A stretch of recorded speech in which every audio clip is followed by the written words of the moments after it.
Peace and blessings, y'all. Today we're going to read chapter 7 of True to the Game by Teri Woods. Sticking and moving. Quadir admired himself in an oval-shaped mirror hanging on the wall. The island was doing him good. For the first time in a long time, his ulcers weren't bothering him, and he slept with his gun on a nightstand instead of under the pillow.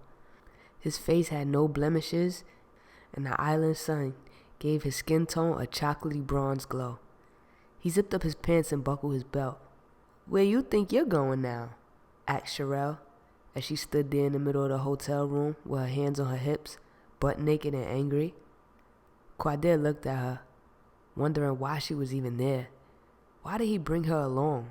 She could have stayed back in Philly. The only reason she was there was in case things didn't work out with Gina. "Where's your plane ticket?" he asked. "Why?" "It's on the counter." Quadir studied her and realized that the girl couldn't hold him, let alone handle him. She didn't have the mentality level. He had been messing with her for 3 months now and was bored with her. She continuously annoyed him. She was unladylike to the fullest extent and had no class. The more time he spent around Sherelle, the more he wanted to be with Gina, who, on the other hand, went with the flow and smiled without a hassle. Plus, with Gina, there was no offering wanting something in return, and Quadir appreciated that. Looking at her reflection in the mirror as she continued to yell, he knew he was about to step off from her, permanently. Why did I bring her? He kept asking himself. He couldn't find one reason to fuck with her, and while she stood there making an embarrassing scene, he was silently thinking of making his exit. He stood face to face with Sherelle trying to figure out what she was talking about. Quadir dug into his pocket and pulled out a knot of hundreds, peeling 10 off for her. "Is that for me?" She jumped right up and held out her hand. He threw it on the bed and whispered in her ear, "Don't go nowhere. I'll be right back." With that, he was gone.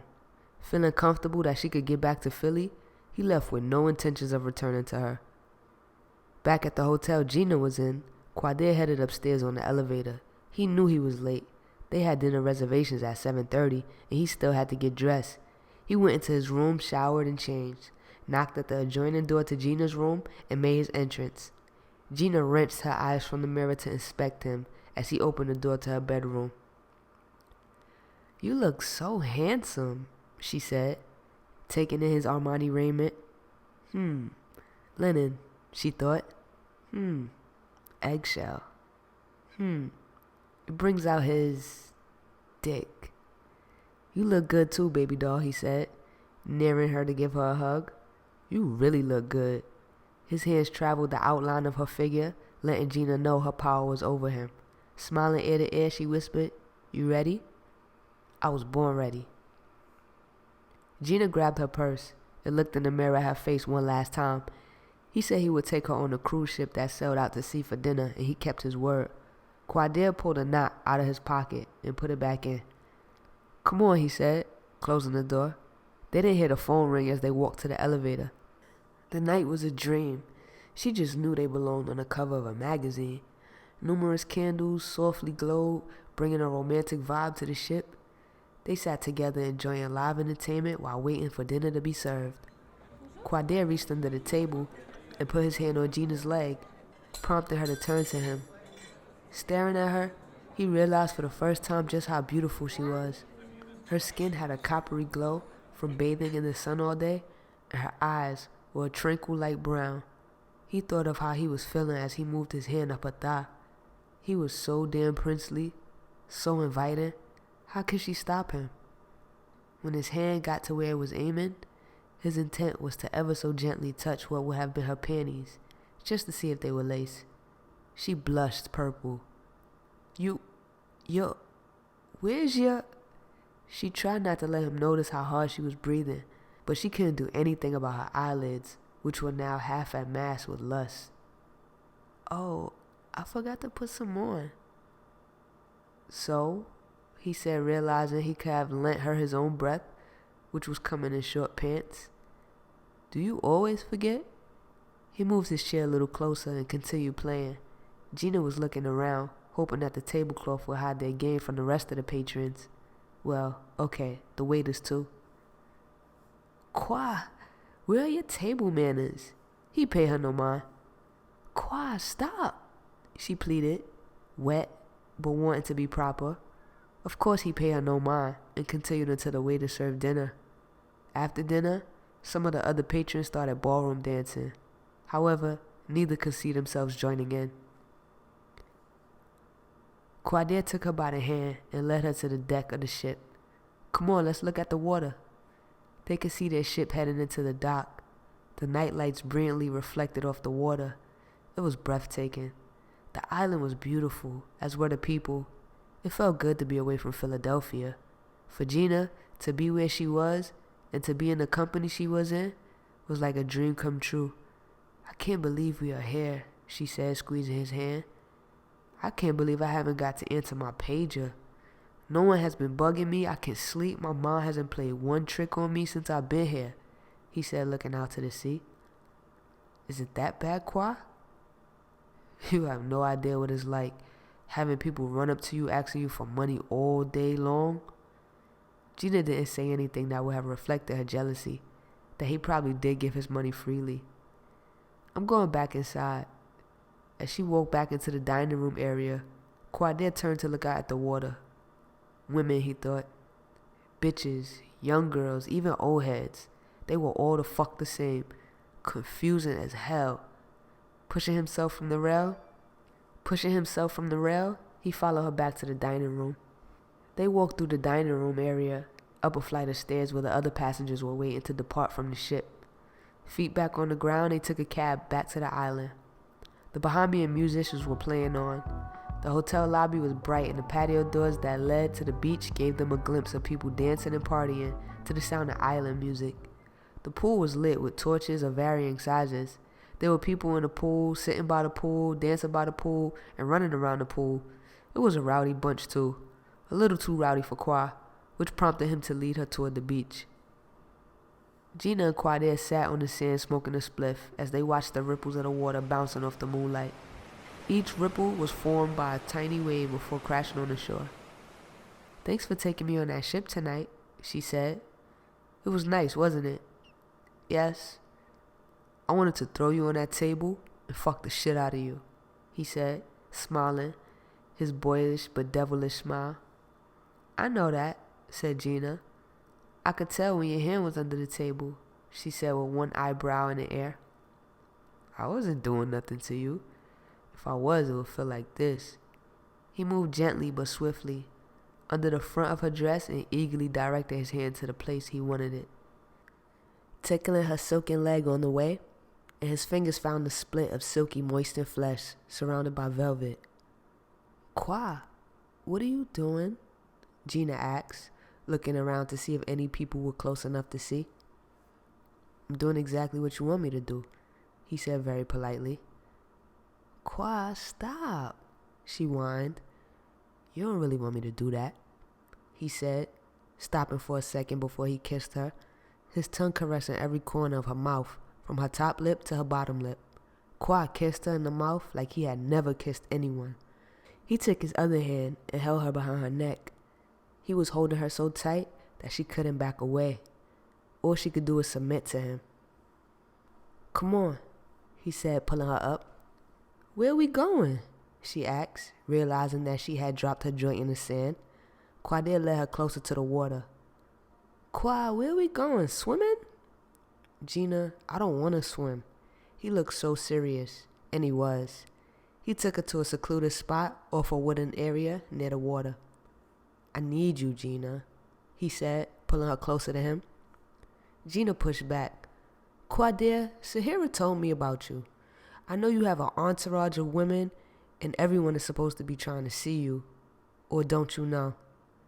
His hands were memorizing her body, his eyes pierced through the real Gina. I don't want them. I've wanted you ever since the day you were with Jamal on his motorcycle. You had your leather riding gear on. I saw you get off that bike and take your helmet off your head. You were so beautiful. I never forgot your face. I've searched for you. Everywhere I went, I looked, hoping to see you. Everywhere I went, I looked, hoping to see you. Every time I saw Jamal, my heart would just race until I realized you weren't with him. He was embracing her now, holding on like she might disappear. Do you understand? When I finally found you in Harlem, there was no way I was letting you go. Only business got in the way. Do you understand? Gina had heard every word he had spoken and believed him. At that moment, Gina melted against him with a passion that flowed through their bodies like the clouds flowed through the skies. He unhooked her dress and guided her down to the soft white island sand and positioned himself on top of her. He kissed her mouth, her ears, her neck, her nipples, enjoying the shudder she didn't expect to feel. Opening her legs, he gently slid his tongue along her inner thigh, back and forth, over here and over there. Every moment was sheer ecstasy. Is that Barry White I hear? She thought. He had finally found the tiny node that makes a woman and proceeded to lick and suck on her like she was a Tootsie Roll Pop. Gina lay there, gasping, squeezing the pristine white island sand through her hands as an unknown feeling went through her body. I thought I only knew about that place. I thought it was a secret. I thought men didn't know. Suddenly, thinking wasn't important anymore. Bucking and moaning, she could only steer herself to that place. That feeling that could release her from all her earthly worries and send her straight to the arms of the bliss, where the world disappears for one glorious moment and the soul separates from the body. Quoi? Her final thrust left her shimmering. Every nerve placated, unable to move. For the first time in her 18 years of existence, a man brought her to the rapture she thought she could only give herself. From this moment, sex would no longer be a one-sided pastime, with Gina only expecting affection and gifts. This was more than she had ever felt before. Qua knew what it was time for. With his large, gentle, firm hands, he moved her under his body until she was face to face with him. Qua, put it in me, she said, feeling possessed by the devil. She had never wanted a dick inside her so bad before in her life. Jamal never made her feel like this. He only worked for his own pleasure. Jamal could only fuck a woman. This was lovemaking. Qua was the man of life. Qua dear, she moaned as she felt him fitting inside her, stroking her intensely. His dick was so big, she felt as if she had no more space left. She was completely full. Each pull of the slow rhythm introduced her to a new thrill, unexpected, and with it, a surprise. She was completely relaxed and so into it. Her only purpose was to give her body to him, all of her. She was completely relaxed, and with every stroke and every movement, she breathed with him, wanting more and more.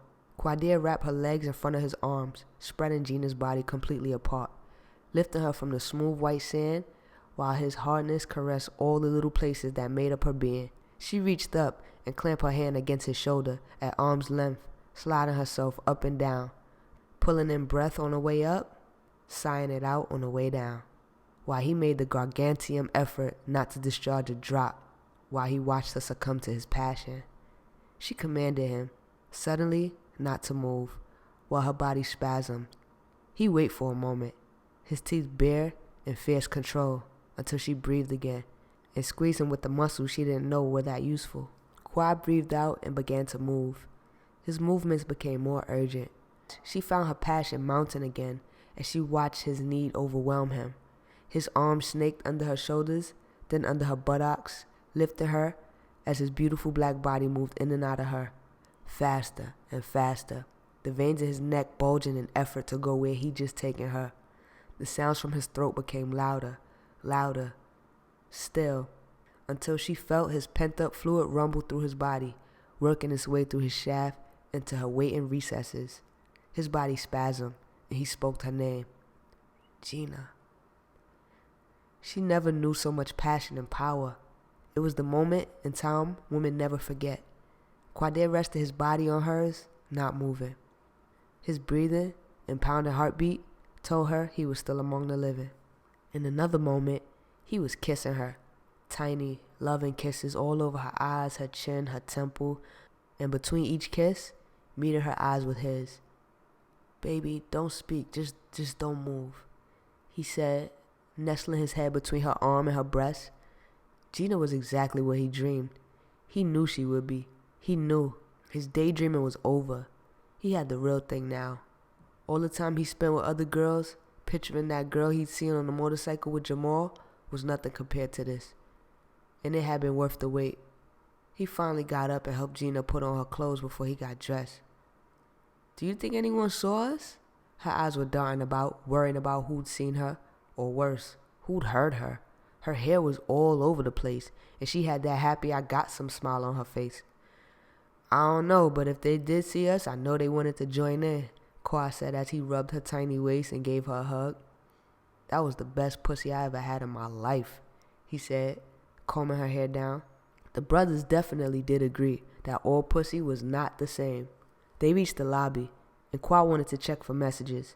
For the first time since they had been there, the hotel lobby was empty. So the Bahamian musicians did sleep, thought Gina. That's how late it was.